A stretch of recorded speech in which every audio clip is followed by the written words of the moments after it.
Good afternoon, my dear students.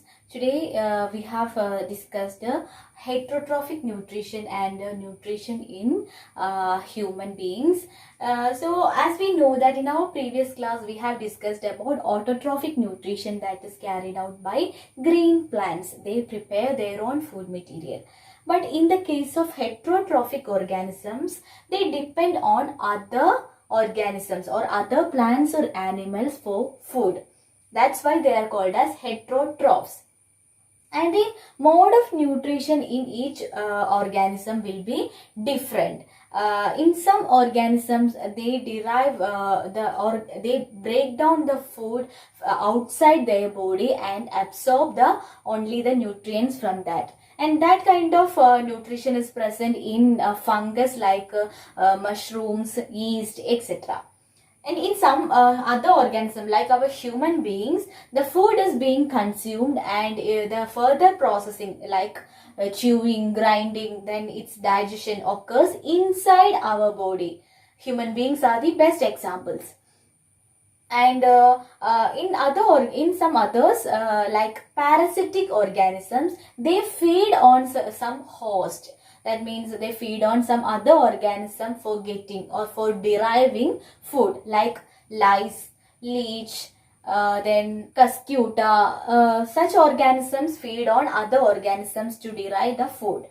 So the new mode of nutrition are depending on the type of organism. In the case of a unicellular organism, there exists a single cell for performing the entire function like nutrition, then all other processes, excretion, etc. In the case of amoeba, the mode of nutrition is a different mode. In amoeba, the food is trapped by a finger-like, the temporary finger-like structure, and it is being enveloped by that structure. And after that, it absorbs the nutrients into the cytoplasm, and the undigested waste food being expelled from its body. That is the mode of nutrition found in amoeba. And in other higher organisms like human beings, there is a specific or a systematic, well-developed, advanced system, digestive system is present for performing the function of digestion. So next we are moving on to digestion in human beings. That include mouth, esophagus, stomach, small intestine, large intestine, and finally anus. So this is a series of organs that is called as alimentary canal. Alimentary canal.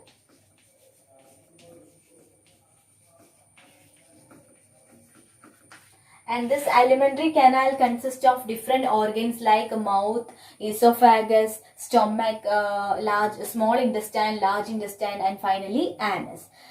So starting from the teeth, there are different types of teeth present inside our mouth. Incisors, canines, premolars, and molars. Incisors have the function of cutting off food. Canines have the function of tearing of food, and premolars and molars helps in crushing and grinding of food.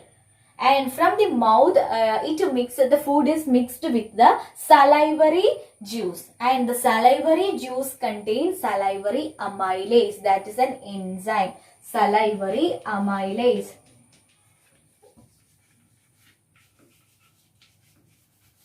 And this enzyme salivary amylase helps in the breakdown of complex carbohydrate called starch into sugar.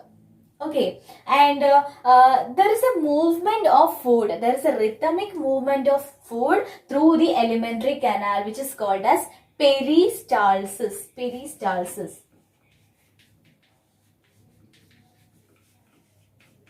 And that movement we can call it as peristaltic movement also. From the mouth, the food that is grinded reaches the esophagus, and esophagus is a pipe-like structure, and from the esophagus it reaches the stomach. Inside the stomach, there are lots of glands, the digestive glands that secrete three types of substances. First one is digestive juice, HCl. HCl is produced. Then mucus is secreted by the digestive gland. Mucus. And digestive enzyme like a pepsin. These are the three things secreted by digestive gland which is present in inside the stomach. So the presence of HCl that makes the stomach slightly acidic, so that it enhances the pepsin action. That means the protein digestion by the pepsin enzyme is enhanced by the chemical acidic pH of HCl. And in order to prevent the deterioration by the action of HCl, the stomach wall contain mucus. That is the function of mucus produced by the digestive gland. Okay, and from the stomach, the food reaches the small intestine. Small intestine is the site of completion of digestion process. Here, the digestion of carbohydrate, proteins, and fats are completed.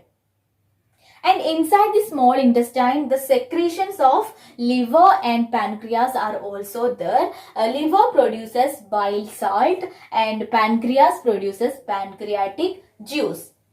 This bile salt helps to make the large fat globules into small fat globules. Fat is seen in the form of globules. So it is when it is large, it is broken to small small fat globules with the help of bile salt. And pancreatic juice contain trypsin enzyme. Trypsin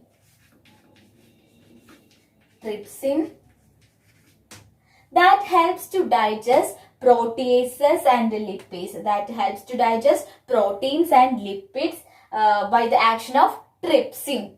Okay, and after that the complex carbohydrates are broken into glucose, fatty acids and glycerol. The final product of digestion are glucose plus fatty acids and glycerol. These are the final products of digestion process. And inside the small intestine, there are small finger-like structures that helps to absorb the substances after digestion, the glucose, fatty acid and glycerol into the cells. That finger-like projections inside the stomach wall, inside the small intestinal wall is called as villi. It increases the surface area of absorption. Villi helps to absorb the digested food, and the remaining undigested food is expelled into the large intestine, and from the large intestine the undigested food is being expelled into anus, and water is being absorbed. The water which is present in the food is absorbed inside the large intestine, and the remaining waste is expelled into the anus. And from the anus it is excreted outside. Okay, this is the overall process of digestion, and the rest of the topics are about respiration and all that we will discuss in our next class. These are the things that we have covered today. Okay, thank you.